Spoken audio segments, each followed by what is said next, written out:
Magandang tanghali po sa lahat. Tayo nagbabalik ulit dito sa ating munting channel, Samuel Soriano TV29, para mag-discuss ulit ng another coins kung magkano na ang kanyang halaga sa ating mga online selling.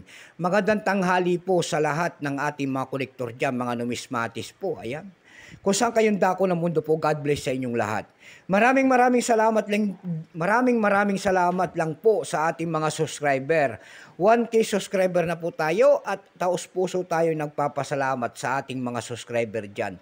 Lalo-lalo na yung mga nagsisend ng ating mga silent viewers natin dyan na sumusuporta. Ayan, thank you so much sa inyo lahat. Mabuhay po kayo. Maraming salamat din po sa nanonood dun sa ating FB page. Ayan, Samuel Soriano, ang aking FB page. Maraming salamat po sa mga nakapalo doon sa akin, lalo-lalo na yung mga nagsisit ng gift dyan. Thank you so much sa inyong lahat at mabuhay po kayo. Yun naman pong hindi pa po nakapag-subscribe dito sa aking YouTube channel, anyayaan ko lang sana kahit malaking bagay na po ang inyong magagawa. Tulad na lamang po sana ng pagpindot ng ating subscribe button, like and share para ma-update ko kayo sa mga latest ko pang gagawin mga video po. Mayroon na naman tayong pag-uusapang barya guys, at ito po ay barya po ng Mexico. Pera po ng Mexico, mayroon kayong mga ganito dyan, ayan.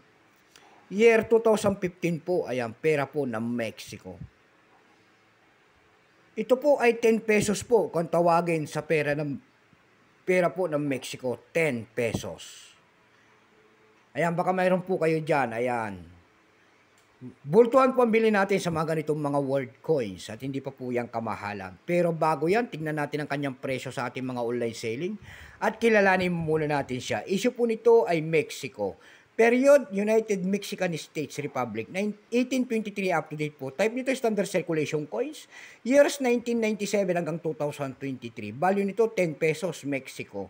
Currency nyo piso 1992 up to date po. Composition yan by metallic nickel brass.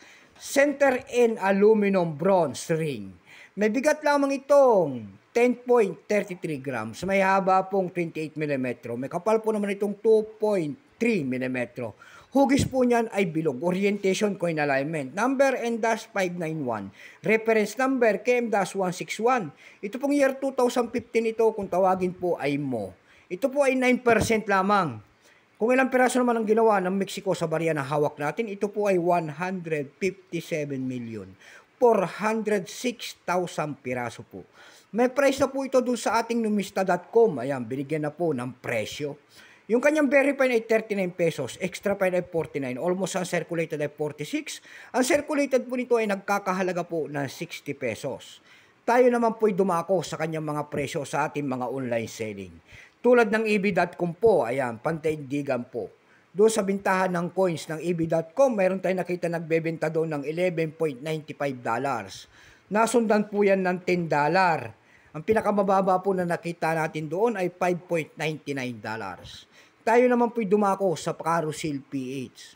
Sa Carousel PH naman po, mayroon tayong nakita nagbebenta doon ng 380 pesos.